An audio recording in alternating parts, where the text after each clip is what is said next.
International Space Day.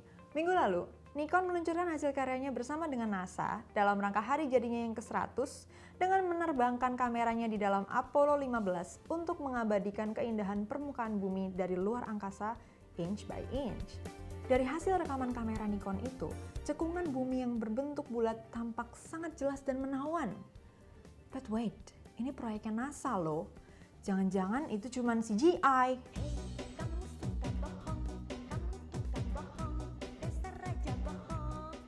Meskipun ada banyak teknologi yang kita nikmatin manfaatnya hari ini dikembangkan dari asumsi bahwa bumi itu bulat dengan gravitasi di pusatnya. Tapi tentu saja, sains selalu terbuka pada kekritisan maupun kecurigaan terhadap teori dan konsep yang sudah ada. Sesuai janji saya di vlog 17, sudah hadir bersama saya di sini Dr. Yu Hasan, seorang neuroscientist sekaligus dosen bedah syaraf, yang akan membahas respon terhadap kritik dari Flat Earth Hypothesis Defenders, sekaligus sejumlah argumen terkait pembuktian sederhana bahwa bumi kita ini bulat loh, berdasarkan perspektif sains. Halo Dr. Yu. Halo. Thank you udah memberikan waktu di sela-sela kesibukannya untuk ngobrol di sini. Minggu lalu kita ngobrol-ngobrol sama Flat Earth Hypothesis Defender dari Indonesian Flat Earth Society. Hari ini kita mau tanya ke dokter dari perspektif sains tentunya sebagai seorang saintis mengenai salah satu konsep paling mendasar dalam ilmu fisika ya, as I know, bahwa bumi kita ini bulat gitu. Argumen pertama dari Flat Earth Hypothesis adalah mengenai sifat-sifat dasar air. Bagaimana menurut dokter terkait argumen itu? Argumennya adalah sifat-sifat dasar air itu mencari tempat yang lebih rendah, betul. Ya. Tapi yang namanya tempat lebih rendah itu diukur dari pusat bumi. Jadi pusat bumi, titik di tengah bumi itu kalau diukur ketinggiannya itu yang lebih jauh dari pusat bumi dikatakan sebagai tempat yang lebih tinggi. Sehingga air itu akan secara hukum fisikanya dari tempat yang tinggi mencari tempat yang lebih rendah. Itu sudah betul. Hanya saja yang disebut tempat yang lebih tinggi itu apa? Tempat yang lebih tinggi itu adalah tempat yang letaknya lebih jauh dari titik pusat bumi. Gitu. Jadi kalau melihat seperti yang kemarin saya juga sempat melihat itu, misalkan air kok tidak tumpah. Yang namanya utara dan selatan itu tidak ada yang lebih tinggi dan lebih rendah.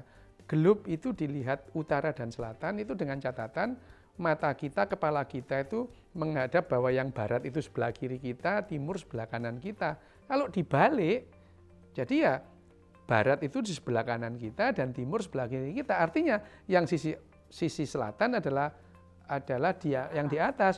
Bukan berarti terus kemudian air tumpah ke selatan, bukan. Justru air itu mencari titik yang lebih rendah karena gaya tarik bumi.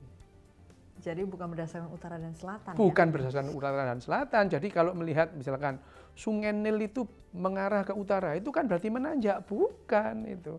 Jadi kalau melihat selalu sungai itu, air itu mengalir dari tempat yang lebih tinggi ke tempat yang lebih rendah. Tempat yang lebih tinggi itu apa? Adalah tempat yang lebih jauh jaraknya dari pusat bumi. Argumen kedua terkait bagaimana mencari kurvatur bumi. Dia mencoba katanya menerbangkan kamera dengan balon sampai ketinggian 36 km di atas permukaan tanah dan tetap tidak menemukan kurvatur bumi. Oke, kalau ini benar bahwa pada saat ketinggian 36.000 meter, 36 km kita tidak melihat kurvatura bumi. Memang iya. Karena kalau secara sains juga ini sudah dihitung bahwa jari-jari bumi, garis tengah jari-jari bumi itu 6.300 km. Ada aplikasi yang namanya GeoGebra. GeoGebra itu kita bisa melihat, kita membuat sebuah lingkaran yang dengan diameter itu 6.300 km. Sehingga kita tempatkan. Nah pada saat itu kalau kita zoom sampai yang namanya lapang pandang kita itu 5.000 km saja, itu kita masih belum melihat ada lengkungan di kurvatura bumi. 10 km kita terbang 10.000 kilometer itu 10.000 meter atau 10 kilometer kita belum bisa melihat garis lengkung bumi. sampai ketinggian 50 km pun kita tidak bisa melihat kurvatura bumi.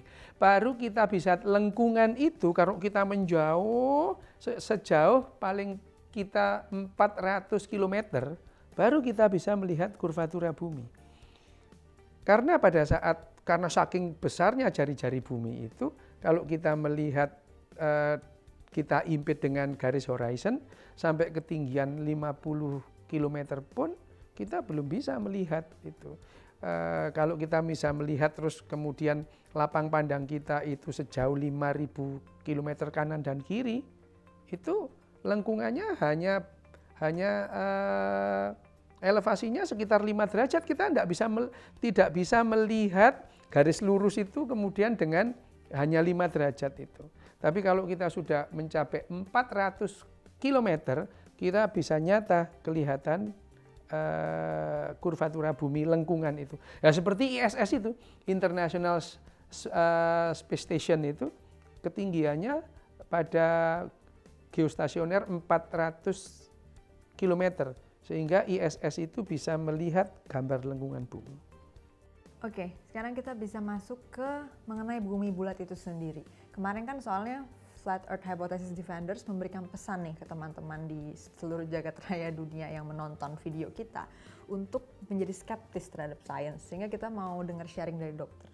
Bagaimana orang bisa melakukan pembuktian sederhana bahwa bumi itu bulat gitu. Oke. Kalau bahwa kita itu harus skeptis terhadap ilmu pengetahuan, memang iya, dasarnya ilmu pengetahuan memang skeptik gitu. Tapi skeptisismenya ini berdasarkan bukti atau evidence base. Oke, kalau kita melihat kenapa sih argumentasinya kok orang itu mengatakan bumi itu bulat secara sederhana. Sebetulnya ide bahwa bumi bulat itu bukan hal yang baru. Aristoteles misalkan. Aristoteles itu mempunyai gambaran pada dia pergi ke Alexandria, Mesir gitu ya. Terus dia melihat rasi bintang tertentu, dalam ini dia melihat rasi bintang Sirius. Dia melihat bentuk rasi bintang Sirius ini pada saat dia di Alexandria berbeda pada saat dia di Yunani.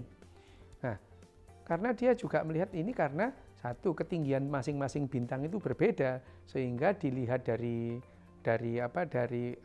Mesir dan dari Yunani itu berbeda, sehingga dia berpandangan ini karena ini bumi ini kurvaturanya bulat sehingga gambarannya berbeda. Itu satu. Yang kedua, kalau kita melihat apa sih gambar sederhana dan yang paling sering memang itu paling sering dipakai argumentasi orang mengatakan bumi bulat dan sederhana itu ya kalau kita melihat kapal datang dari kejauhan di Cakrawala itu, di horizon itu kapal, kalau melihat di horizon laut, kapal pertama kelihatan asapnya aja itu. Lama-lama terus kemudian corong kapalnya, kemudian kelihatan corong kapalnya, lama-lama tiangnya, lama-lama semua sampai badan itu. Karena dia pada kurvatura bumi atau titik yang tidak tampak oleh pandangan yang ada di sini dari horizon. Nah, pada saat itu kan mereka juga melihat kalau dia naik di mercusuar, yang di mercusuar itu melihat kapal itu lebih dulu daripada orang yang di bawah. Sehingga ini bukti bahwa kalau yang di atas itu melihat lebih dulu pada saat lengkungan bumi. Ini ibarat misalkan ada kecoa yang merambat di bola yang bundar gitu, kecoa merambat itu. Pertama-tama kelihatan mungkin antenanya dulu, lama-lama badan kecoaknya ini perumpamannya. Jadi yang pertama itu, yang kedua itu, yang ketiga kalau kita melihat ini,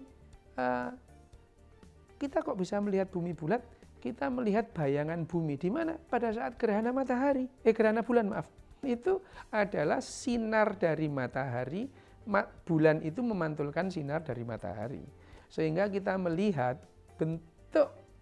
bentuk gerhana bulan itu bukan garis lurus tapi lengkung. Jadi bulan itu dimakan lengkung yang pada saat gerhana itu hilang juga lengkungan dari bumi itu kelihatan. Itu adalah argumentasi kenapa bumi itu bulat. Ada lagi misalkan bayangan benda yang diakibatkan oleh matahari. Bayangan benda pada waktu sore dan pada waktu siang itu berbeda. Sehingga ini menggambarkan bahwa sebetulnya ini loh argumentasi bahwa bumi bulat. Kalau Kalau misalkan bumi ini datar gitu, bayangan itu akan membuat yang sama meskipun apapun yang terjadi. Lain yang paling sederhana, zona waktu ini itu. Zona waktu. Kalau bumi datar, ya sekali siang semua, malam semua. Tapi kalau bumi ini bulat, ada bagian yang malam, ada bagian yang siang. Ya contohnya ya gampang aja, kita telepon aja teman kita yang ada di Amerika sekarang ini malam atau siang gitu. Kan masa mereka janjian bohong bersama, nanti kalau ada orang dari Indonesia telepon kita ngomong hari ini malam ya kan enggak itu. Itu membuktikan bahwa ada bagian yang bumi yang siang, ada bagian bumi yang malam. Karena apa? Nah, matahari ada di satu sisi. Kira-kira gitu. Ya, itu tadi cara-cara pembuktian sederhana untuk melihat apakah bumi kita ini bulat atau datar. Kita akan masuk ke sesi terakhir. Dr. Yu akan sharing tips tentang bagaimana cara mengkritik yang sehat secara sains gitu. Saya mau bilang bahwa kalau sebelumnya Flat Earth Hypothesis Defenders bilang bahwa sains itu selalu menganggap dirinya benar, selalu paling benar sendiri, atau ya begitu ya, kayak narsis gitu, merasa harus benar. Saya mau bilang justru enggak.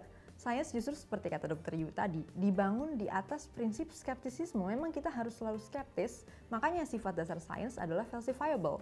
Dia harus bisa difalsifikasi, justru dia menantang orang untuk terus memfalsifikasi dia, untuk terus membuktikan apakah dia sebenarnya salah gitu. Jadi tidak ada ya ketika Anda itu mengkritik Archimedes misalnya, terus kemudian 7 juta orang demo Anda gitu, tolong jangan menista Archimedes atau menista hukum Newton gitu, it's just not gonna happen. Jadi kita mau dengar sharing dari Dr. Yu, bagaimana sih kalau kita mau mengkritik sains, tapi kita memakai kaidah-kaidah sains, berpikir secara sains. Oke. Ya, jadi sains itu sendiri memang tidak terobsesi dengan kebenaran. Kalau ada kebenaran baru yang lebih benar, ya kebenaran lama ditinggal gitu saja. Jadi tidak ada yang bahwa sains maha benar, tidak. Justru kita itu sains seperti dikatakan skeptis. Apakah ini sudah benar? Maka yang namanya pengetahuan yang baik itu adalah pengetahuan yang menyisakan pertanyaan untuk perkembangan pengetahuan berikutnya. Nah, bagaimana kita mengkritik sains itu dengan sains sendiri? Ya dengan bukti.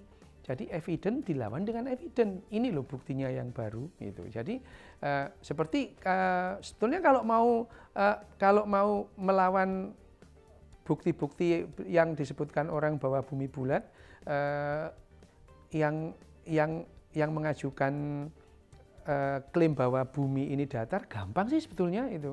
Pergi aja ke tepi bumi terus difoto, ini loh tepi bumi gitu ya. Itu. Ini tepi bumi, itu di sana ada jurang yang maha dalam. Ini adalah bukti gitu. Nah, sementara yang dari bumi bulat, kemanapun kita pergi, kita akan kembali ke tempat yang sama. Ini adalah bukti dari bumi bunder. Kan selama ini orang belum menemukan tepian bumi itu, belum pernah. Sehingga ini adalah tidak ada satu bukti pun mengatakan bahwa bumi ini datar, karena tidak ada tepinya. Jadi kita melihat sains, mengkritik sains itu evidence dengan evidence based namanya. Mengkritik itu secara evidence-nya apa. Jadi ya tidak mengatakan saya nggak punya bukti, pokoknya kamu salah. Ini bukan kritikan sains. Ya enggak apa-apa sih, tapi enggak apa-apa ngeritik non sains, tapi beda antara kritikan sains dengan kritikan non sains. Ya, itu tadi sharing-sharingnya dengan Dr. Yu dari perspektif memahami bahwa bumi kita ini bulat secara sains, dan tentunya kita terus mengencourage teman-teman untuk tetap mau mengkritik, untuk tetap mau berpikir kritis terhadap apa yang sudah kita dengar, baik itu informasi dari sains maupun non-sains. Semoga menginspirasi.